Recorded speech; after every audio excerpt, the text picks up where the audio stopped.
के लेखक हैं धीरज कुमार रामकिशन सालुंके। एक दो रात सब ठीक ठाक रहा।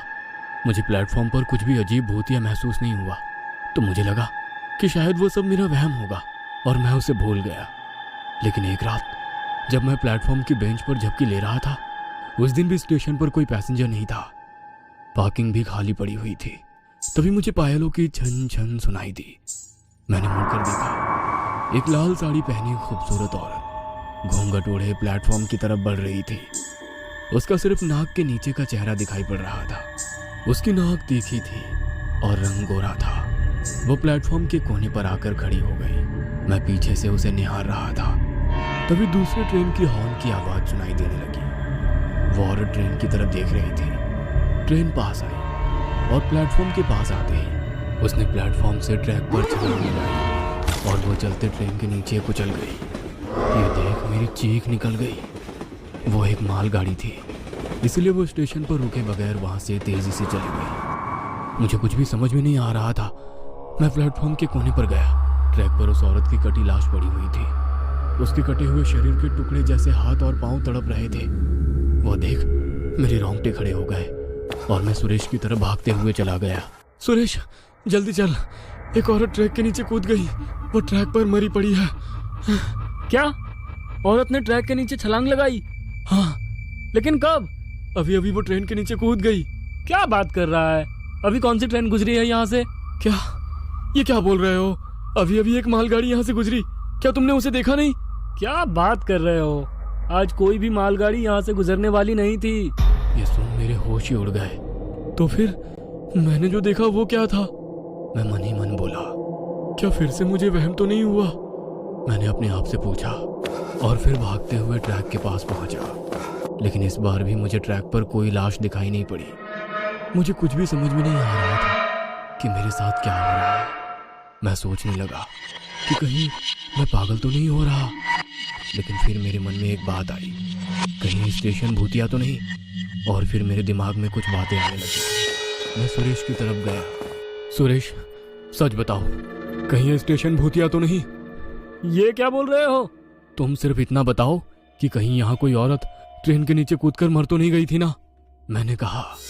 यह सुनकर सुरेश की आंखें बड़ी हो गई। नहीं नहीं नहीं तो। वो झिझकते हुए बोला। इसका मतलब वो मुझसे कुछ तो छुपा रहा था। लेकिन मैं जानना चाहता था कि यहाँ कुछ ना कुछ गड़बड़ तो है, क्योंकि मैं पागल तो नहीं था, ना मुझे कुछ वहम हो रहे थे। इसका मतलब ये था कि मेरे साथ जो कुछ घटनाएं घट रही थी वो भूतिया ही थी। तभी मुझे पायलों की छन छन सुनाई दी। मैंने आवाज की तरफ देखा तो मैंने देखा कि दूर अंधेरे से वही लाल साड़ी वाली औरत हमारे पास चलते हुए आ रही थी। सुरेश, क्या वो तुम्हें औरत दिख रही है? मैंने सुरेश से पूछा और उसकी तरफ देखा तो सुरेश के पसीने छूट चुके थे।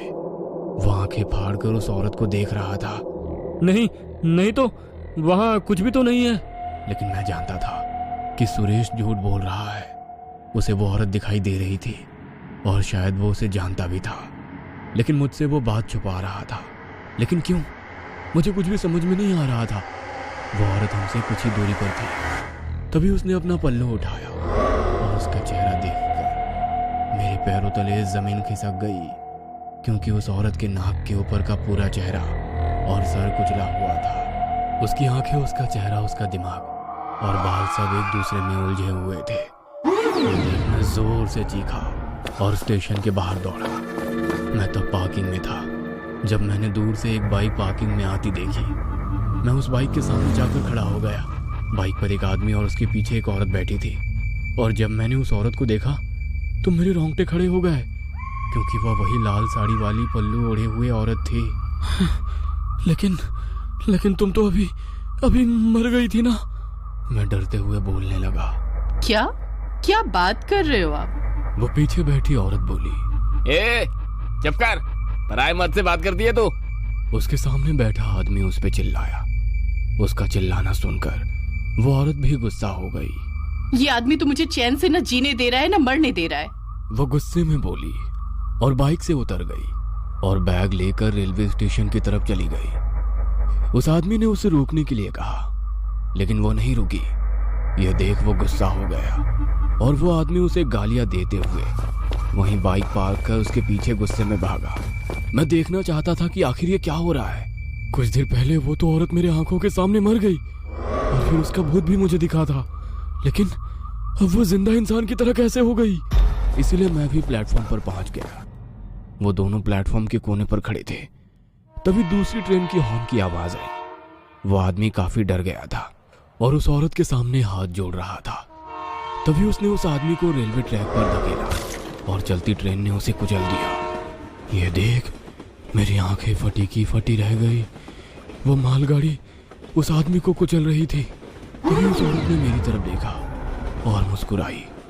तभी एक हवा का झोंका आया और उसका पल्लू उसके सर से उड़ गया और फिर मुझे दिखाई दिया उसका कुचला हुआ आधा चेहरा और सर। इसका मतलब वो सच में भूत, प्रेत या फिर आत्मा थी। तभी मैंने देखा कि प्लेटफॉर्म की बाईं तरफ से वो गला कटा हुआ छोटा बच्चा मेरी तरफ चलते हुए आ रहा था। दूसरी ओर से वो बूढ़ा सरकटा आदमी मेरी तरफ रोते हुए आ रहा था। तभी मालगाड़ी की सभी बोगियां वहां से चली गई और ट्रैक से उस औरत का पति भी खड़ा हो गया और प्लेटफॉर्म पर चढ़ गया।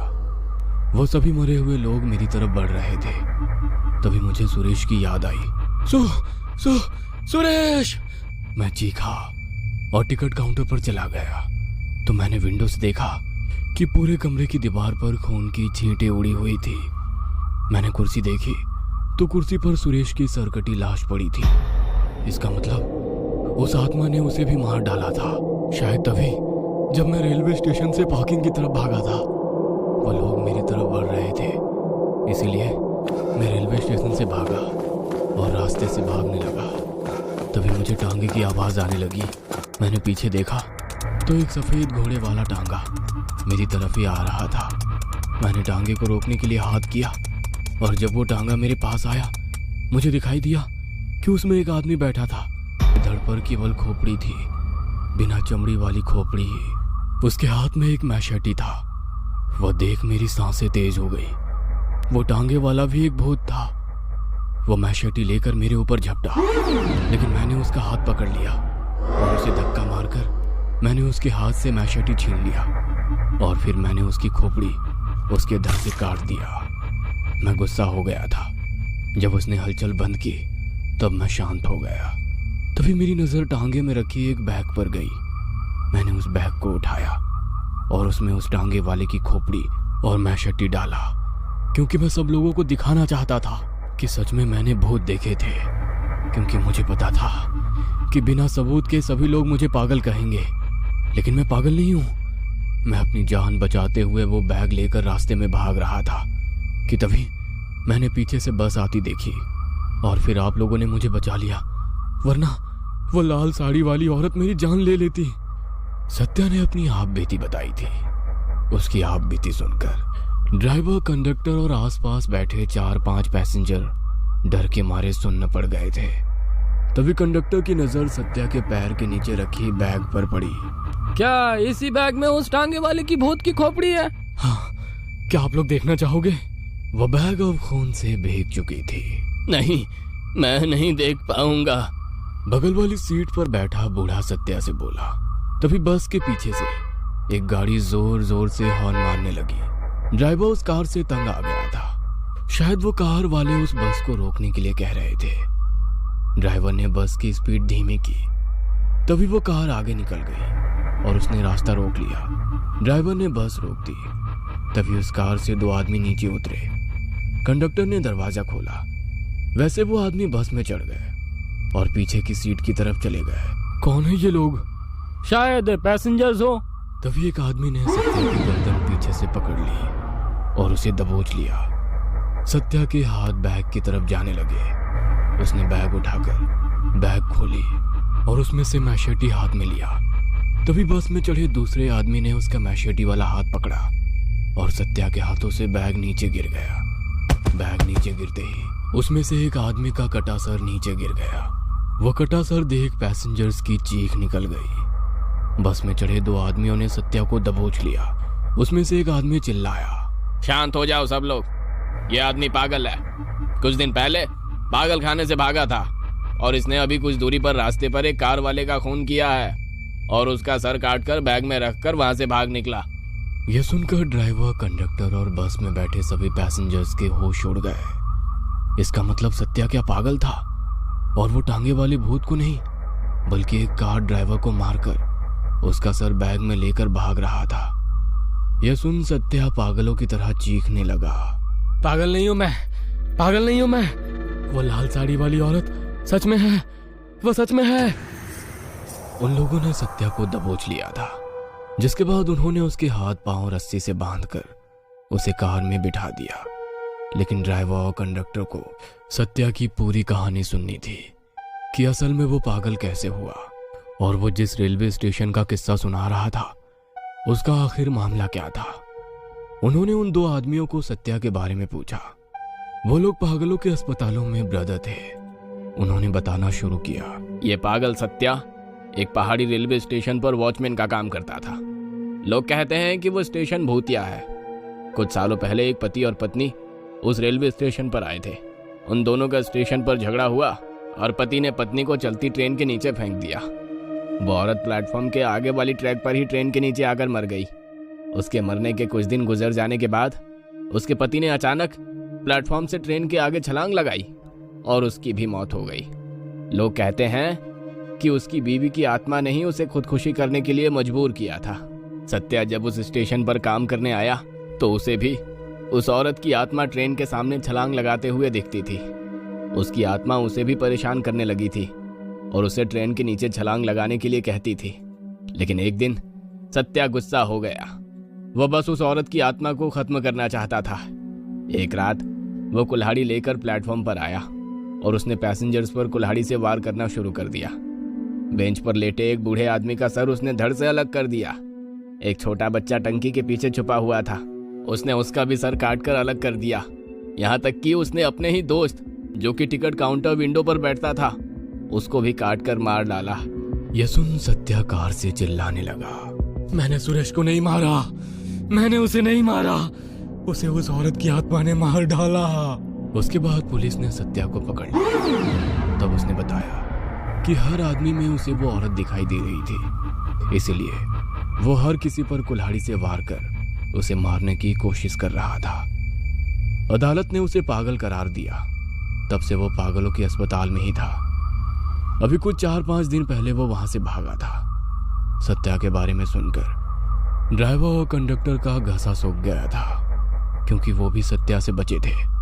भगवान का आशीर्वाद था, इसलिए सत्या को ड्राइवर और कंडक्टर में वो औरत नहीं दिखाई दी और वो दोनों जिंदा बच गए। सत्या अभी भी पागलों के अस्पताल में भर्ती है और उसे आज भी उस लाल साड़ी वाली औरत की आत्मा दिखाई देती है।